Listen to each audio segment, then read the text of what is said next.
हिंद साथियों नमस्कार, प्रेम से बोलिए जय माँ सरस्वती। तो आज हम देखिए भारत में प्रचलित संगीत पद्धतियों के बारे में चर्चा करने जा रहे हैं। देखिए एक मैप, यदि मैप से हम समझें तो ये देखिए, ये भारत के मैप को यहाँ से समझते हैं तो ये देखिए भारत के बीचों बीच से आप इसको उत्तर भारत कहेंगे और नीचे दक्षिण भारत और ये ईस्ट और ये वेस्ट हो गया। ठीक है जी। तो इधर जो संगीत पद्धति, दक्षिण में जो संगीत पद्धति प्रचलित है इसको कर्नाटक संगीत पद्धति और दक्षिण भारत संगीत पद्धति कहते हैं। और वहीं उत्तर में जो है उसको उत्तर भारतीय संगीत पद्धति कहते हैं या भारतीय संगीत पद्धति कहा जाता है। अब इसके अलावा यहाँ पे पश्चिम बंगाल के इलाके में, बांग्लादेश को सटे हुए इस इलाके में एक संगीत पद्धति प्रचलित हुई रविंद्रनाथ टैगोर गुरु जी के द्वारा। ठीक है जी। इसको जो है, इस पद्धति को उन्हीं के नाम पर रविंद्र संगीत पद्धति कहा जाता है। ठीक है जी। तो आप जानते हैं कि 1913 ईस्वी में एशिया का या भारत का सबसे पहले साहित्य में नोबेल प्राइज 1913 में रविंद्रनाथ ठाकुर ने ही प्राप्त किया था। आप जानते हैं कि जनगण मन जो है राष्ट्रीय गान भारत का है, उसको लिखे थे रविंद्रनाथ ठाकुर। बांग्लादेश का भी राष्ट्रीय गान जो है अमार सोनार बांग्ला रविंद्रनाथ ठाकुर ने ही लिखा है। तो रविंद्रनाथ ठाकुर जी को गुरु जी कहा जाता है। ठीक है जी। तो आइए इसके बारे में हम, रविंद्र संगीत के बारे में हम विस्तृत चर्चा करते हैं। देखिए इसमें पॉइंट है, संगीत का आविर्भाव, रविंद्र संगीत का आविर्भाव जो है बंगाल से माना जाता है, पश्चिम बंगाल। देखिए ध्रुपद हेतु प्रसिद्ध जो रविंद्र संगीत है उस पर सबसे ज़्यादा ध्रुपद गायकी का जो है, जिसको मर्दाना संगीत कहा जाता है, उसके गायक को कलावंत कहा जाता है, उस गायकी का सबसे ज़्यादा प्रभाव जो है रविंद्र संगीत पर पड़ा। और बंगाल में एक जगह है बिष्णुपुर, और वहाँ से जो है रविंद्र संगीत का उत्पत्ति माना जाता है। ठीक है जी। रविंद्र संगीत की प्रस्तुति में प्रारंभिक आलाप नहीं किया जाता। ठीक है। रविंद्र संगीत पर सबसे ज़्यादा प्रभाव ध्रुपद का पड़ा, आप जानते हैं। तो प्रश्न आपसे MCQs के रूप में पूछा जा सकता है कि रविंद्र संगीत पर सबसे अधिक प्रभाव किस संगीत पद्धति का पड़ा, धमार, ध्रुपद, टप्पा, ठुमरी जो भी है, तो उसमें आपको ध्रुपद को टिक करना है। देखिए रविंद्र संगीत में जो अधिकांशतः एक रचना को गाने की अवधि 5 से 7 मिनट होती है, तो ये भी प्रश्न पूछा जा सकता है, याद रखिए। ढाला गान क्या है? तो ढाला गान देखिए ताल विहीन अलापचारी को ढाला गान कहते हैं। अगला पॉइंट इसमें देखिए, रविंद्र संगीत में ताल संगत हेतु प्रयुक्त वाद्य यंत्र कौन कौन है? तो खोल या इसराज को बजाते हैं। ठीक है। रविंद्र संगीत में 9 रसों का प्रावधान है। रविंद्र संगीत में 6 पर्याय भेदों का व्यवस्था किया गया है। ठीक है जी। देखिए बंगला भाषा में भांग गान क्या होता है? तो हिंदी गीतों पर आधारित गान होता है। ठीक है जी। देखिए ताल या लय फेरता शब्द, इसका मतलब क्या हुआ? तो एक गीत में एकाधिक तालों या लय का प्रयोग करना ताल फेरता कहलाता है। देखिए रविंद्र संगीत के गीतों में मुख्यतः कौन सा लय होता है? तो मध्य लय। ठीक है जी। इस बात को ध्यान रखना है। अगला देखिए पॉइंट इसमें है, रविंद्र संगीत में त्रय मात्रिक छंद, 3 मात्रा वाला छंद और चतुर्मात्रिक छंद का ताल अधिक प्रयोग होता है। ठीक है जी। इसको छोटा कर लेते हैं, देखिए पूरा दिख नहीं रहा होगा, अब दिखने लगा। चलिए तो हम यहाँ पे त्रैमात्रिक और चतुर्मात्रिक छंद का ज़्यादा, मतलब 3 मात्रा और 4 मात्रा के ताल का अधिक प्रयोग होता है। ठीक है रविंद्र संगीत में। देखिए रविंद्र संगीत में कली, कली का मतलब क्या होता है? तो गीत विभाग को कली कहा जाता है। रविंद्रनाथ टैगोर द्वारा रचित ब्रह्म गीत, इसका विषय क्या है? तो ध्रुपद पर अधिक प्रभावी था। देखिए रविंद्रनाथ टैगोर जी के द्वारा जो रचित ब्रह्म गीत विषयक गीतों पर जो संकलन था, तो वो ध्रुपद से प्रभावित है। ठीक है जी। बंकिम चंद्र चटर्जी के गीत वंदे मातरम को स्वर दिए थे रविंद्रनाथ ठाकुर जी। ठीक है जी। गुरु जी कहा जाता है उनको।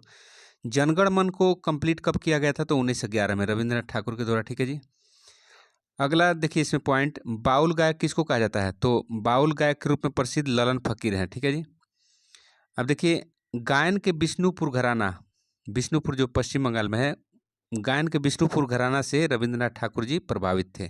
ठीक है जी। तो ये भी प्रश्न पूछा जा सकता है कि रविंद्रनाथ ठाकुर जी किस घराना से प्रभावित थे? तो विष्णुपुर घराना। ठीक है जी।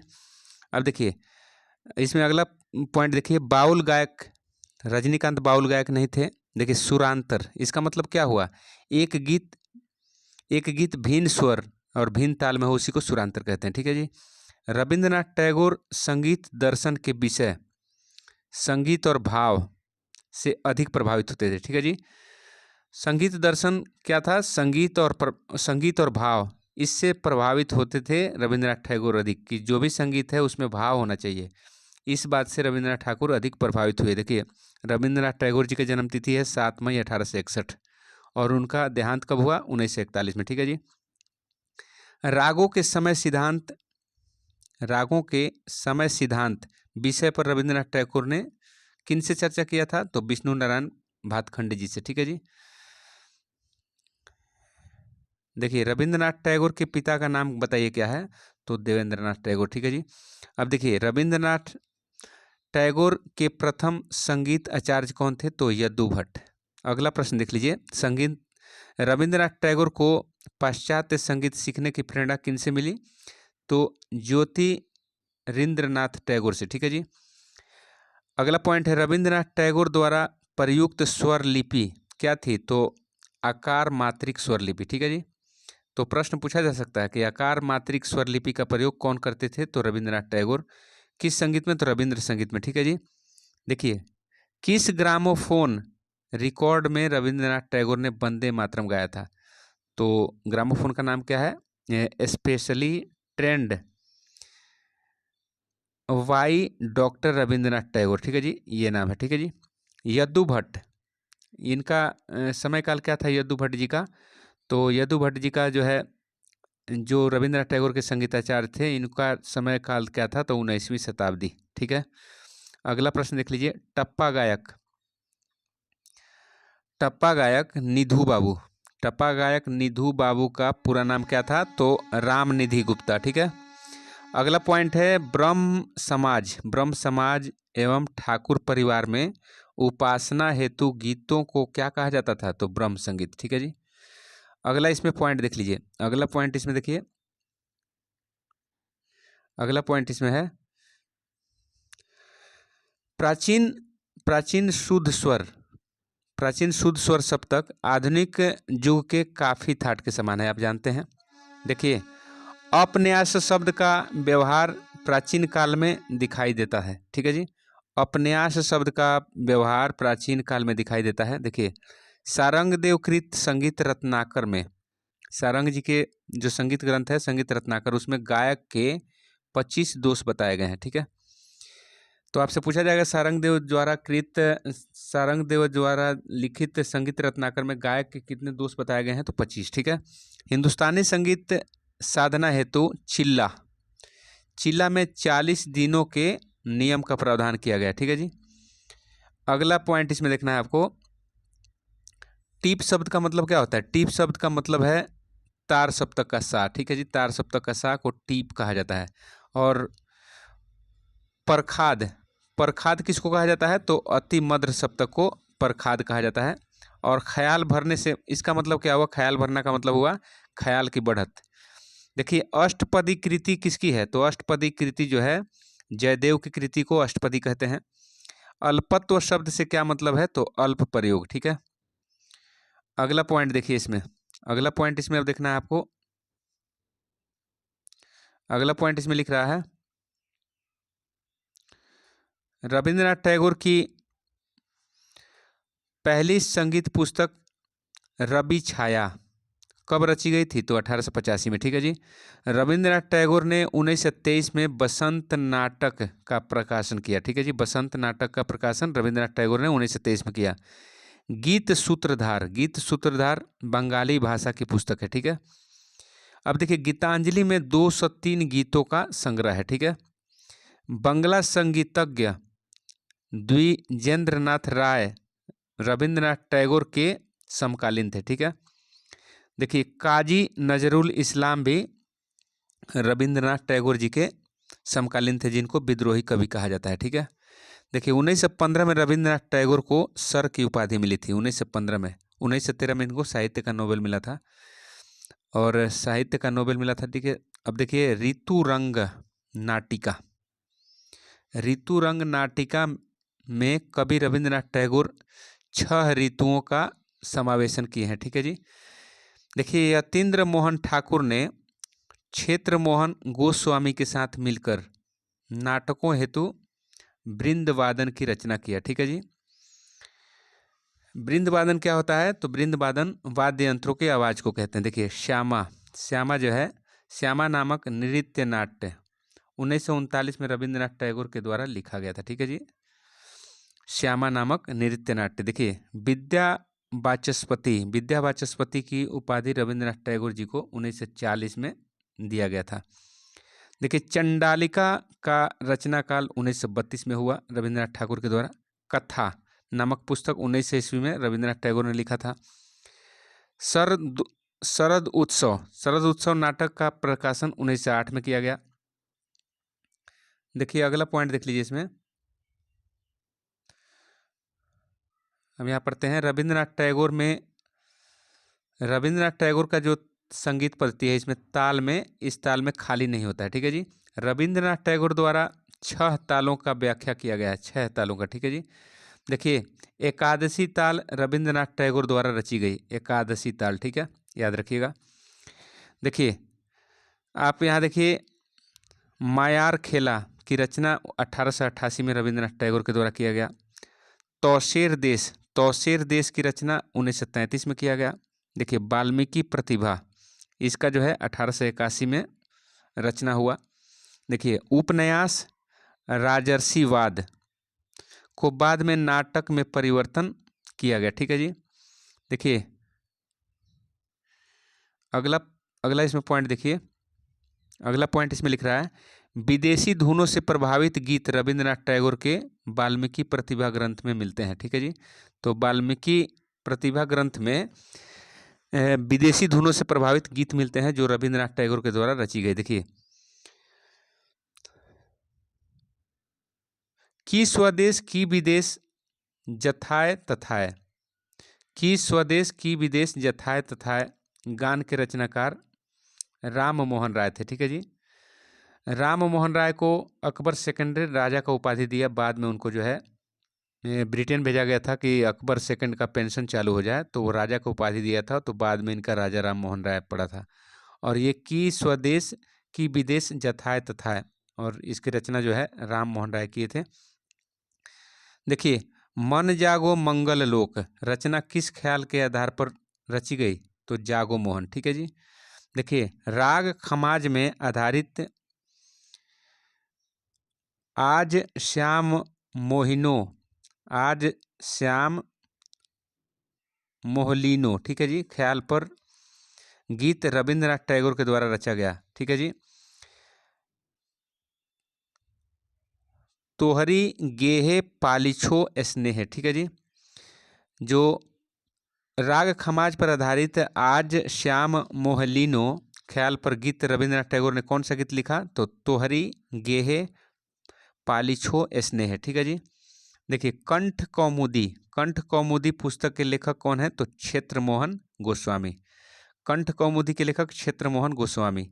अगला देखिए, अगला पॉइंट इसमें है रविंद्रनाथ टैगोर द्वारा रचित शक्ति रूप हेरोतार किस ध्रुपद रचना के आधार पर रचा गया? तो सप्तसुर 3 ग्राम। ठीक है जी, सप्तसुर 3 ग्राम। अगला देखिए नृत्य नाट्य की श्रेणी में आता है चित्रांगदा। गीत नाट्य क्या है? तो कालमृग्या। नृत्य नाट्य क्या है? तो चंडालिका। देखिए मोयार खेला ये संगीत नाट्य है। देखिए श्यामा क्या है? तो नृत्य नाट्य है। बनबाड़ी नवीन क्या है? तो गीत नाट्य है। देखिए खेया क्या है? तो काव्य गीत है। ठीक है जी, अगला पॉइंट देखिए गीत बीथिका रूपक नाट्य है। गीत बीथिका क्या है? तो रूपक नाट्य है। संगीत कल्पतरु ग्रंथ के रचनाकार कौन है? तो विवेकानंद जी हैं। ठीक है जी, अब अगला पॉइंट इसमें देखिए रविंद्रनाथ टैगोर द्वारा रचित स्वप्ने आमा माने हल, ये षष्ठी ताल में। ठीक है जी, षष्ठी ताल में है। गुरु रविंद्रनाथ टैगोर के गीत मिलते हैं सितार पर। ठीक है जी, अगला पॉइंट देख लीजिए, अगला पॉइंट हम देखते हैं यहाँ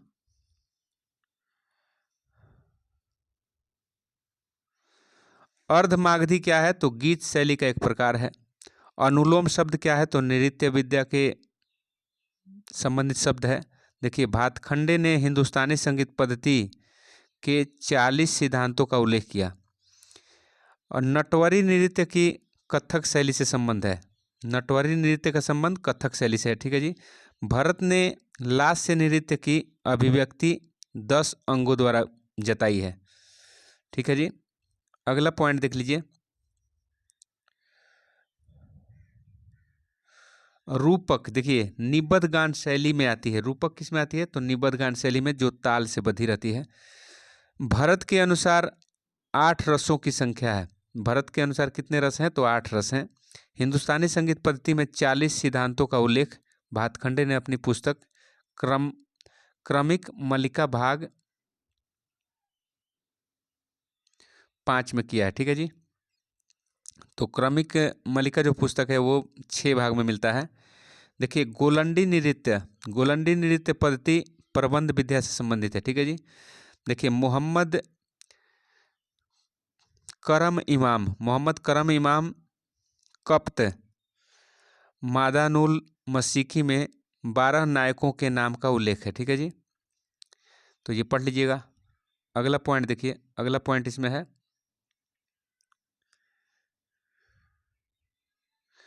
सरोजनी नामक नाटक के लेखक कौन थे, तो ज्योतिरिंद्र नाथ, ठीक है। गीत बीथिका ग्रंथ के लेखक कौन है, तो रविंद्रनाथ टैगोर। देखिए तेसेर देश नाटक समर्पित है किसको, सुभाष चंद्र बोस जी को, ठीक है। 9 पंचताल रविंद्रनाथ टैगोर द्वारा रची गई। देखिए कश्मीरी खेमटा ताल में 6 मात्राएं होती हैं। देखिए रविंद्रनाथ श्रेष्ठ झंपक ताल में 5 मात्राएं होती है, श्रेष्ठ झंपक ताल में, ठीक है जी। देखिए रविंद्रनाथ श्रेष्ठ ताल में 6 मात्राएं होती हैं। और रविंद्रनाथ टैगोर द्वारा रचित चयनिका में कविता संग्रह है, ठीक है जी। एक यहाँ पे देख लीजिए, ओडिसी नृत्य के कलाकार कौन है, तो सोनल मान सिंह है, केलू चरण महापात्रा हैं और डोना गांगुली हैं, ठीक है जी। ये ओडिसी संगीत के कलाकार हैं, ओडिसी नृत्य के, ठीक है। देखिए अगला प्रश्न देख लीजिए, रविंद्रनाथ टैगोर द्वारा रचित नटराज क्या है, तो छंद प्रधान नाटिका है, ठीक है जी। देखिए नौवेद में अधिकांशतः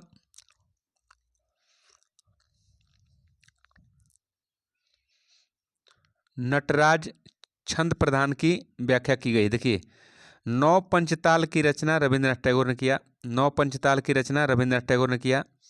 और रूपकड़ा ताल में 8 मात्राएं होती हैं। देखिए यत ताल में 8 मात्राएं होती हैं, एकादशी ताल में 11 मात्राएं होती हैं, 9 पंचताल में 18 मात्राएं होती हैं, सुंदर बहे आनंद सुल्फाक ताल में निबद्ध है, ठीक है जी। यहाँ देखिए रूपकड़ा ताल में निबद्ध क्या है, तो केन सारा दिन धीरे धीरे, ठीक है जी। कोथा बायरे दूरे गीत टैगोर की स्वनिर्मित ताल में निबद्ध है, तो यह भैरवी में है, ठीक है जी, भैरवी में। अगला पॉइंट देखिए, रविंद्रनाथ टैगोर द्वारा रचित गीत जो राग मियाँ मल्हार बोले रे पपीहरा ख्याल पर आधारित है, कौन सा है, केथो ये उपाय हलमोर, ठीक है जी। तबु मने रेखो तबु तबु मने रखो गीत श्रुति से संबंधित है, जो रविंद्रनाथ टैगोर द्वारा हिंदुस्तानी रिकॉर्ड कंपनी हेतु गाया गया था, ठीक है जी, श्रुति से संबंधित है। देखिए रविंद्रनाथ टैगोर ने तान का प्रयोग किया किस गीत में, बनेर चारी धारे। देखिए रविंद्रनाथ टैगोर की टप्पा अंग की रचना में बंगाली भाषा का प्रयोग किया गया है। यहाँ पे देख लीजिए आप, कर्नाटक संगीत के त्रिरत्न कौन है, तो त्यागराज, मुथुस्वामी और श्याम शास्त्री, ठीक है। और वहीं दूसरा पॉइंट इसमें साइड में लिखा है, साइड में यहाँ पे लिखा है, इसको देखिए, तो भरतनाट्यम के घराने मैसूर, तंजौर, कांचीपुरम एवं पांडनलूर है, ठीक है जी। और वहीं देखिए कथकली के गीतों का भाषा क्या है, तो मलयालम, ठीक है, ये पॉइंट हो गया। और इसमें और पॉइंट तो है नहीं, और इधर कोई पॉइंट नहीं है। अब देखिए इधर कोई पॉइंट है तो पढ़ लेते हैं। इधर देखिए पॉइंट है, भारतीय शास्त्रीय नृत्य में 9 रस का प्रयोग किया, 9 रस का प्रावधान है। देखिए, मयूरभंग का छाओ युद्ध संबंधित नृत्य है। देखिए, शिव कुमार शर्मा संतूर वादक हैं। भरतनाट्यम के कलाकार कौन कौन है? तो लीला सैमसन, मृणालिनी मृणालिनी साराभाई, यामिनी कृष्णमूर्ति, ये भरतनाट्यम के कलाकार हैं। देखिए, कथक के कलाकार कौन कौन है? तो पंडित लच्छू महाराज, पंडित बिरजू महाराज, सितारा देवी। और वहीं देखिए, कथक कली के कलाकार कौन है? तो बलतोल नारायण मेनन और आनंद शिवराजन और कृष्ण कुट्टी। ठीक है जी। तो ये रविंद्रनाथ टैगोर द्वारा स्थापित रविंद्र संगीत के बारे में कुछ नोट्स का आपको जो है क्लास रहा। तो आज की वीडियो में इतना ही। अगले वीडियो में फिर मिलते हैं। तब तक के लिए जय हिंद, जय भारत, जय मां सरस्वती।